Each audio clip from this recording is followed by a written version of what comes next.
Hello everyone, I am Mahipal Swami, PhD Physics from KV2 Bikaner. Student, today we are going to discuss about dynamics of a uniform circular motion. But before starting dynamics part of uniform circular motion, first discuss what is circular motion. Uniform circular motion. तो अब हम ये देखते हैं uniform circular motion क्या होता है। For example, यहाँ पर आपको एक पर्सन दिख रहा है और ये पर्सन किसी ऑब्जेक्ट को किसी हॉरिजॉन्टल प्लेन में मूव कर रहा है with the help of some thread. तो इस तरह का जो मोशन होता है इसे हम यूनिफॉर्म सर्कुलर मोशन कहते हैं। इसके पीछे एक रीज़न है, let's discuss. Uniform circular motion is the motion of an object traveling at a constant speed on a circular path। यानी अगर कोई ऑब्जेक्ट कांस्टेंट स्पीड के साथ में सर्कुलर ट्रैक पर मूव करता है तो ये जो मोशन होता है इसको हम यूनिफॉर्म सर्कुलर मोशन कहते हैं। यानी ऑब्जेक्ट की जो स्पीड है वो कांस्टेंट रहनी चाहिए और कांस्टेंट स्पीड के साथ में ये जो सर्कुलर ट्रैक पे जो मोशन हुआ है यहाँ पर, तो हम इस मोशन को क्या कहेंगे? यूनिफॉर्म सर्कुलर मोशन कहेंगे। इसके आगे यूनिफॉर्म सर्कुलर मोशन हमने इसलिए लगाया क्योंकि यहाँ पर स्पीड क्या है? यूनिफॉर्म है पूरे मोशन में, अपने कंप्लीट मोशन के में ये जो यहाँ पर स्पीड है वो कांस्टेंट है, यूनिफॉर्म है, इसलिए हमने इसको यूनिफॉर्म सर्कुलर मोशन कहा है। लेकिन यहाँ पे ध्यान रखना, अगर हम इसी ऑब्जेक्ट को किसी वर्टिकल सर्कुलर पाथ में मूव करते हैं तो इस तरह का जो मोशन होगा वो यूनिफॉर्म सर्कुलर मोशन नहीं होगा, वो वहाँ पर नॉन यूनिफॉर्म सर्कुलर मोशन होगा।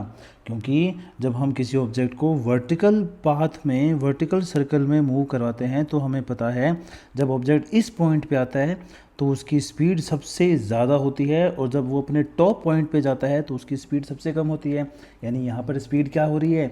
वेरी कर रही है। तो इसलिए इस तरह के मोशन को नॉन यूनिफॉर्म सर्कुलर मोशन कहते हैं।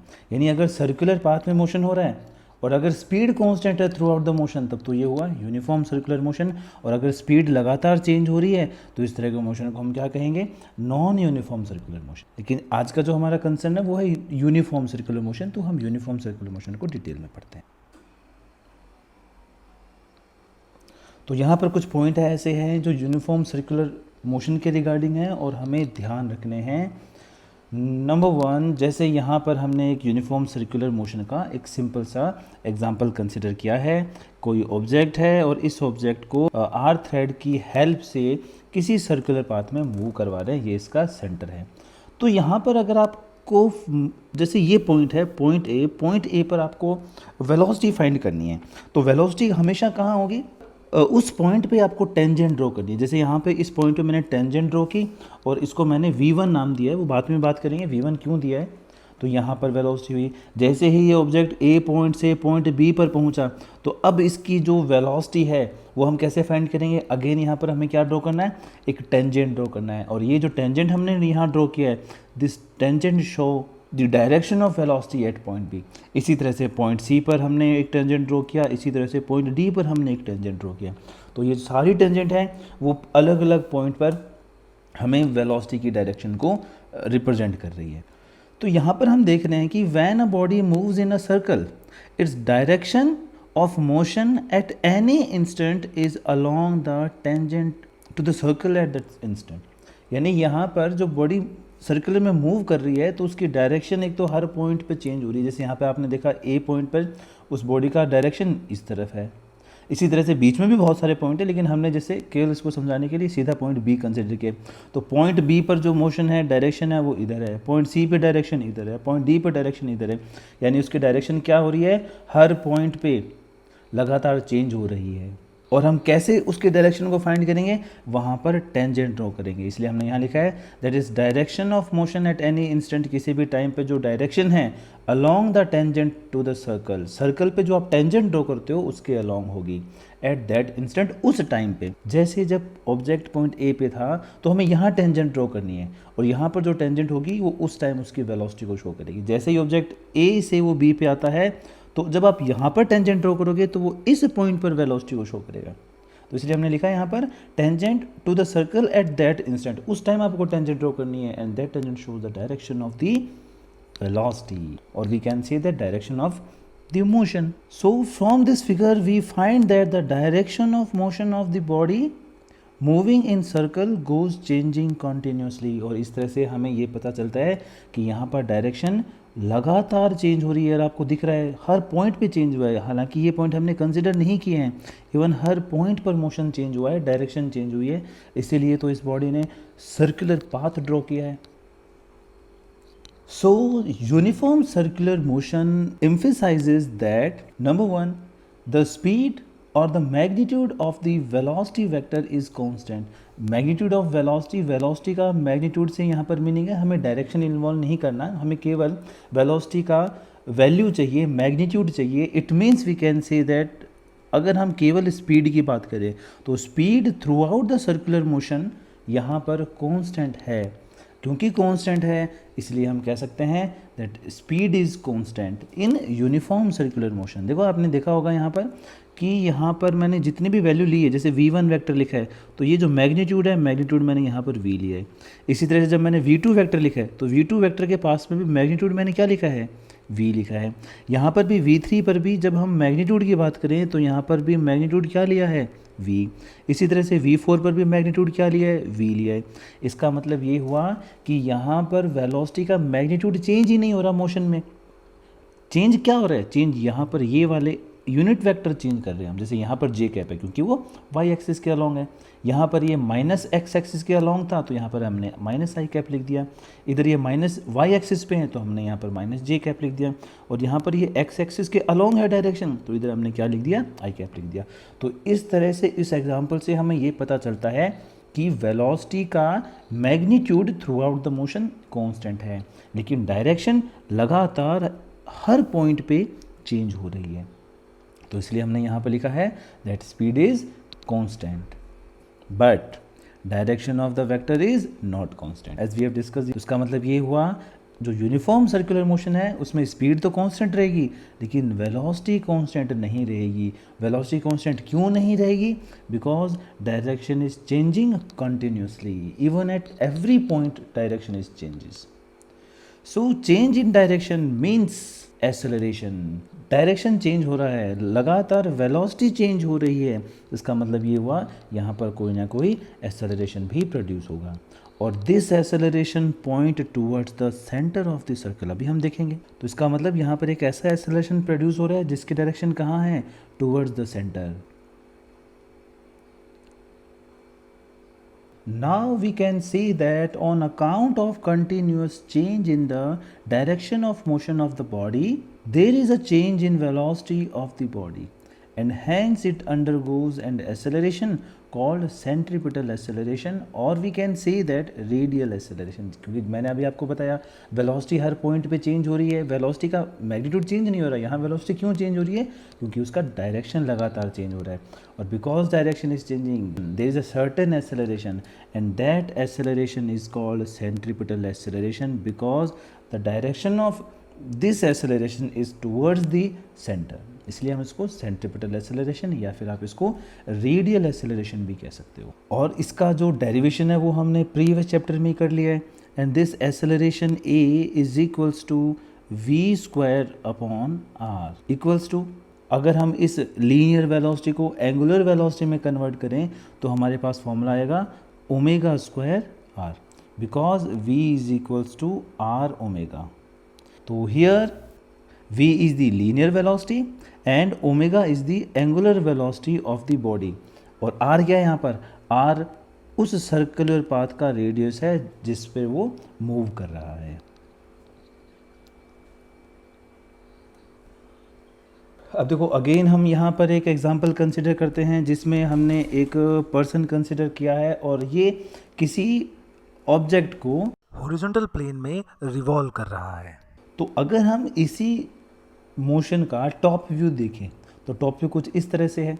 देखो यहाँ पर क्या हो रहा है कि ये जो ऑब्जेक्ट है, ये ऑब्जेक्ट अगर यहाँ से मान लो हम ये कह रहे हैं ये वाली जो रोप है, ये रोप हम यहाँ से कट कर दें तो आप जैसे ही ये रोप यहाँ से कट करोगे तो ये ऑब्जेक्ट, हमें पता है इस ऑब्जेक्ट का मोशन क्या होगा, अलोंग द टेंजेंट और सीधा क्या होगा, यहाँ से बाहर चला जाएगा। इसी तरह से मान लो ये ऑब्जेक्ट थोड़ी देर में, हमें पता है थोड़ी देर में क्या होगा, थोड़ी देर में ऑब्जेक्ट यहाँ पे होगा। ये जैसे ये ऑब्जेक्ट थोड़ी देर में चल के यहाँ पर आ गया, तो अगर मान लो अब यहाँ से आप रोप कट करते हो तो अब इस ऑब्जेक्ट का मोशन कहाँ होगा, अगेन टेंजेंशियली होगा, और इस बार ये ऑब्जेक्ट सीधा कहाँ चला जाएगा, यहाँ चला जाएगा। इसका मतलब ये हुआ कि इस ऑब्जेक्ट की जो टेंडेंसी है वो कैसी है, स्ट्रेट लाइन में जाने की। लेकिन इस रूप की वजह से ये स्ट्रेट लाइन, ये जो सर्कुलर पाथ है वो छोड़ के नहीं जा पा रहा। यहाँ पर आप अच्छे से समझने की कोशिश करो कि ये ऑब्जेक्ट है, ये ऑब्जेक्ट या कोई भी ऑब्जेक्ट हो, उस ऑब्जेक्ट की टेंडेंसी कहाँ होगी, उसकी टेंडेंसी कहाँ होगी, स्ट्रेट लाइन में जाने की। लेकिन ये जो रोप है, इस रोप की वजह से इसको अपना डायरेक्शन चेंज करना पड़ता है, और इस रोप की वजह से जैसे अभी ऑब्जेक्ट यहाँ है, थोड़ी देर में ऑब्जेक्ट कहाँ आ गया, ऑब्जेक्ट यहाँ पे आ गया। अगेन अगर आप चेक करना चाहते हो यहाँ पर इसकी टेंडेंसी क्या है, तो यहाँ पे रोप को कट करो। जैसे ही आप रोप को कट करोगे तो इस ऑब्जेक्ट का मोशन आपकी तरफ नहीं होगा, बाहर की तरफ नहीं होगा, बल्कि कहाँ होगा, टेंजेंशियली आउटवर्ड होगा और सीधा बाहर की तरफ चला जाएगा। इसी तरह से अगर मान लो आप ये पूरा रोप, ये जो ऑब्जेक्ट घूमते हुए यहाँ पर आ जाए, और यहाँ पर अगर आप इस रोप को कट करते हो तो रोप को कट करने पर इस बार ऑब्जेक्ट कहाँ जाएगा, इस बार ऑब्जेक्ट इस डायरेक्शन में जाएगा। तो इसका मतलब ये हुआ यहाँ पर कि अगर हम हर पॉइंट को ऑब्जर्व करें, जैसे मान लो point A, here this point is B, this point is C, तो यहाँ पर ऑब्जेक्ट का जो मोशन है वो तो कैसा है, टेंजेंशियली है। यहाँ पर भी कैसे है, जैसे ये जो मैंने क्या बताया, ये वेलोसिटी की डायरेक्शन बताई कि जैसे ये मान लो v1 वेक्टर है यहाँ पर, this is v2 vector, this is v3 vector, और एंड सो ऑन। और यहाँ पर हर केस में एक फोर्स अप्लाई हो रहा है जिसकी डायरेक्शन कहाँ है, towards the centre. Point c जो है, पॉइंट सी पर भी एक फोर्स लग रहा है जिसकी डायरेक्शन कहाँ है, टूवर्ड द सेंटर। इसी तरह से अगर हम पॉइंट डी को देखें तो पॉइंट डी पर भी एक फोर्स लग रहा है जिसकी डायरेक्शन कहाँ है, सेंटर की तरफ है।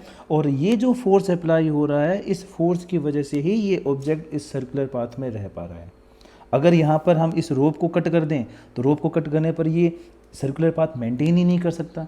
इसका मतलब ये हुआ यहाँ पर कोई ना कोई एक फोर्स ऐसा है, इस रोप में कोई ना कोई एक ऐसा फोर्स क्रिएट हो रहा है जो इस ऑब्जेक्ट को इस सर्कुलर पाथ में बनाए रख रहा है, जो इस ऑब्जेक्ट को सर्कुलर पाथ छोड़ने नहीं दे रहा है। तो ये जो फोर्स है, ये जो सेंटर सीकिंग फोर्स है, इस फोर्स को ही हम सेंट्रीपिटल फोर्स कहते हैं। From Newton's first law, we know very well that A body cannot change its direction of motion by itself. Object, जैसा कि मैंने बताया कि ऑब्जेक्ट अपने आप अपनी डायरेक्शन चेंज नहीं कर सकता मोशन की। An external force is required for this purpose. अगर आप चाहते हो उसकी डायरेक्शन चेंज करना तो आपको एक एक्सटर्नल फोर्स चाहिए। जैसा कि अभी आपने इस डायग्राम में देखा था कि जब वो ऑब्जेक्ट घूम रहा था तो यहाँ पर इस ऑब्जेक्ट की टेंडेंसी, अगर आप यहाँ चेक कर रहे हो तो ऑब्जेक्ट की टेंडेंसी कहाँ है, इस तरफ जाने की है। लेकिन इस ऑब्जेक्ट ने अपना डायरेक्शन चेंज कर लिया। डायरेक्शन चेंज कर लिया तो इसका मतलब यह हुआ कि यहाँ पर कोई ना कोई एक्सटर्नल फोर्स अप्लाई हुआ है, क्योंकि डायरेक्शन चेंज हुई है, न्यूटन का फर्स्ट लॉ वॉयलेट नहीं होगा। डायरेक्शन चेंज हुई है तो यहाँ पर कोई ना कोई फोर्स अप्लाई हुआ है, और वो जो फोर्स अप्लाई हुआ है, जो एक्सटर्नल फोर्स जिसकी हम बात कर रहे हैं, उसकी डायरेक्शन कहाँ है, सेंटर की तरफ है, और इस एक्सटर्नल फोर्स को हम सेंट्रीपिटल फोर्स कहते हैं। So centripetal force required to move a body uniformly in a circle. तो सेंट्रीपिटल फोर्स ही है जो ऑब्जेक्ट को यूनिफॉर्मली सर्कुलर पाथ में बनाए रख रहा है। This force acts along the radius, radius के अलोंग लगेगा, and towards the centre of the circle, और कहाँ लगेगा, उसके सेंटर की तरफ उसकी डायरेक्शन होगी। तो इसलिए हम इसको बोलते हैं सेंट्रल सीकिंग फोर्स। ये एक ऐसा फोर्स है जिसकी डायरेक्शन सेंटर की तरफ होती है हमेशा, इसलिए इसका नाम सेंट्रीपिटल फोर्स है। क्योंकि अभी हमने एक्सेलरेशन फाइंड किया था और सेंट्रीपिटल एक्सेलरेशन का फॉर्मूला हमारे पास आया था a=v²/r, और इसी तरह से we know very well that force is mass into acceleration. So centripetal force is equals to mass into centripetal acceleration. So therefore value of this centripetal force Fc is equals to mass of the object and centripetal acceleration, और हमारे पास centripetal acceleration का formula आया था v²/r। तो ये है linear velocity. अगर आप इसको एंगुलर वेलोसिटी में कन्वर्ट करो तो हमारे पास फॉर्मूला होगा Fc is equals to m, v की जगह हमें क्या पुट करना है, अगेन ओमेगा पुट करना है, and m omega square r. So this is the expression of centripetal force. Obviously centripetal acceleration, or we can say that centripetal force changes direction continuously as the body moves. तो इसी वजह से जो body है वो अपनी direction लगातार change कर रही है. Now let's discuss some important points.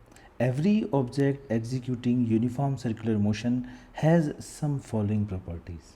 Number one, if you want to find the displacement of the object which is revolving, is s vector, suppose this is the displacement, can be written as 2r sin theta upon 2.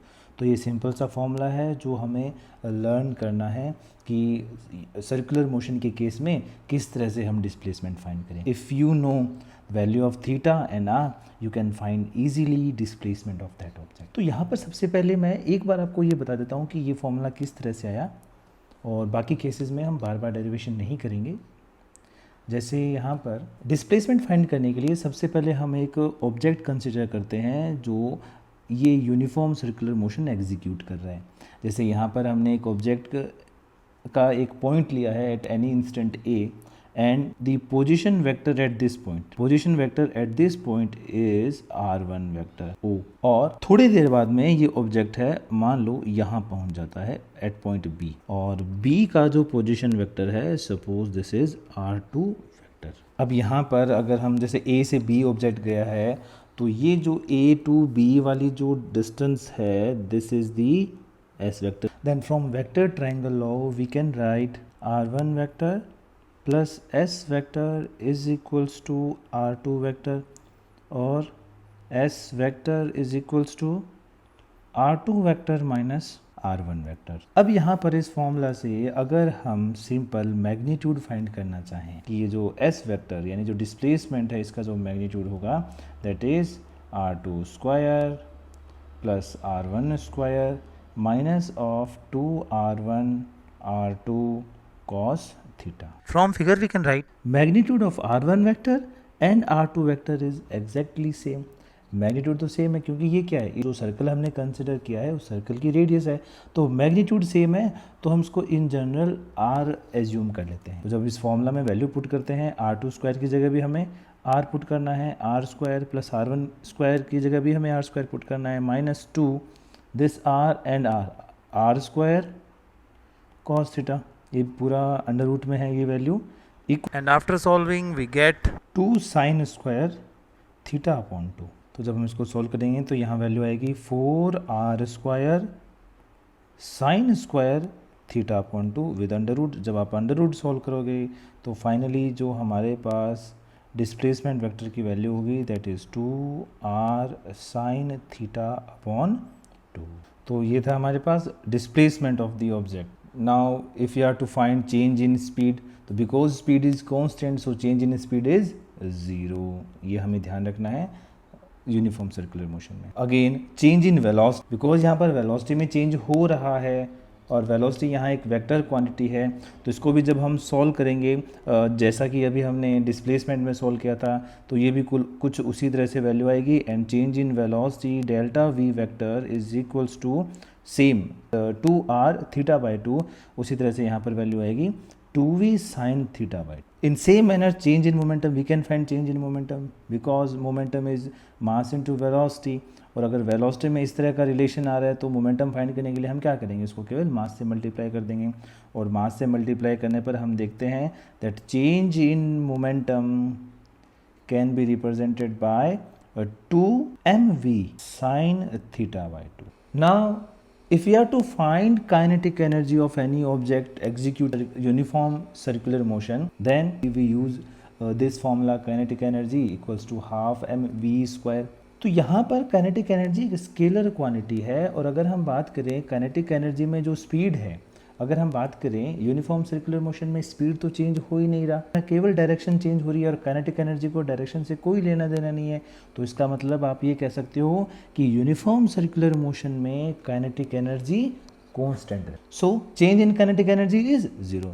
Now tangential linear acceleration of any object, तो आप इसको इस तरह से represent कर सकते हो कि जो ओमेगा होता है यूनिफॉर्म सर्कुलर मोशन में वो कांस्टेंट होता है. कांस्टेंट क्यों है? Because omega is equals to v upon r. Radius भी कांस्टेंट है, लीनियर वेलोसिटी भी कांस्टेंट है, तो ओमेगा तो कांस्टेंट होना ही है। तो अगर हम यहाँ से अल्फा फाइंड करें, alpha is the angular acceleration and this acceleration alpha is the D omega upon D T. Because omega is constant so this alpha is constant. मतलब यहाँ पर ये जो एक्सेलरेशन है वो क्या आ रहा है? वो ज़ीरो आ रहा है। तो इसका मतलब आप ये समझ सकते हो कि जो टेंजेंशियल एक्सेलरेशन होगा किसी भी ऑब्जेक्ट का, so this tangential acceleration is also zero. Object का इस डायरेक्शन में कोई भी एक्सेलरेशन नहीं है, टेंजेंशियली एक्सेलरेशन नहीं है। तो हमें मालूम है क्योंकि यूनिफॉर्म सर्कुलर मोशन में एक्सेलरेशन तो होता है और वो एक्सेलरेशन टेंजेंशियली नहीं होता, बल्कि कौन सा होता है? ये वाला होता है, टूवर्ड द सेंटर। लेकिन वही अगर यहाँ पर नॉन यूनिफॉर्म सर्कुलर मोशन होता तो नॉन यूनिफॉर्म सर्कुलर मोशन के केस में this AT is not equal to zero. तो अब हम मूव करते हैं हमारे नेक्स्ट पॉइंट की तरफ and this is centripetal acceleration of the object, जो कि हमने अभी फाइंड भी किया है। And the value of this centripetal acceleration is AC is equals to v square upon r. अगर हम इसको डायग्राम में इसको शो करें तो उसकी डायरेक्शन किस तरह से होगी? अगेन हम एक ऑब्जेक्ट कंसिडर कर रहे हैं जो यूनिफॉर्म सर्कुलर मोशन एग्जीक्यूट कर रहा है। केवल हम इस पॉइंट को अगर कंसिडर करें तो इस पॉइंट पर यहाँ पर this is the velocity, this is the radius. So और इसकी डायरेक्शन कहाँ है? Towards the centre. ये किसकी डायरेक्शन है? इस AC की डायरेक्शन है। अब हम फाइंड करते हैं net acceleration of the object executing circular motion. अगर हम केवल सर्कुलर मोशन की बात करें तब नेट एक्सेलरेशन का मीनिंग समझ में आता है। वैसे अगर हम यूनिफॉर्म सर्कुलर मोशन की बात करें तो यूनिफॉर्म सर्कुलर मोशन में तो हमें पता है एक ही तरह का एक्सेलरेशन होता है, और वो कौन सा एक्सेलरेशन होता है? Centripetal acceleration. और जो दूसरा एक्सेलरेशन कौन सा हो सकता है? That is AT। लेकिन इस केस में हमें पता है AT क्या है? ज़ीरो है, टेंजेंशियल एक्सेलरेशन ज़ीरो है। लेकिन सपोज AT प्रेजेंट है, कोई केस ऐसा है जिसमें AT भी प्रेजेंट है, टेंजेंशियल एक्सेलरेशन भी है और सेंट्रीपिटल एक्सेलरेशन भी है, तो ऐसे केस में है ना, तो ऐसे केस में ये नेट फाइंड करना पड़ेगा क्योंकि ये दोनों का कॉम्बिनेशन होगा और इस वजह से जो नेट एक्सेलरेशन होगा उसकी डायरेक्शन इधर आएगी। This is the direction of A net. और इस A नेट की वैल्यू क्या होगी? A net is the under root AC square plus AT। तो ये इस तरह से हम नेट एक्सेलरेशन फाइंड कर सकते हैं सर्कुलर मोशन में, where this AC is V square upon R और we can say that omega square R and this tangential acceleration AT is, अगर हम हमारे इस केस की बात करें, this is alpha cross R। Because alpha zero है इसलिए AT क्या है? यहाँ पर ज़ीरो है। और जब हम ये दोनों वैल्यू इसमें पुट करते हैं हमारे इस केस में, तो A नेट जो होगा, net acceleration for the uniform circular motion, because AT zero हो गया and this is equal to the AC। और अगर इसी तरह से हमें फोर्स फाइंड करना हो, नेट फोर्स फाइंड करना हो, तो अगेन मैं वैसे ही बोल रहा हूँ जैसे ये ऑब्जेक्ट है, यहाँ पर यूनिफॉर्म सर्कुलर मोशन है, यूनिफॉर्म सर्कुलर मोशन है तो हमें पता है यहाँ पर एक ही तरह का फोर्स होता है and that force is the FC and FC is the M into centripetal acceleration, means M V square upon R, और we can say that M omega square. And net force, अगर यहाँ पर non uniform circular motion होता तो हमें पता है non uniform circular motion होता then we know that there one more component of force is there and that is F tangential. Tangential force भी होता वहाँ पे, और टेंजेंशियल फोर्स के केस में हमें उसकी वैल्यू पुट करनी पड़ती है। और जब हम फोर्स की नेट वैल्यू फाइंड करते then this is the direction of F net and the value of this F net is the under root FC square plus FT square। खैर ये जो हमारा यूनिफॉर्म सर्कुलर मोशन है इसमें तो FT क्या है? FT ज़ीरो है। तो इसका मतलब ये हुआ जो नेट फोर्स होगा here this is also equal to again centripetal force.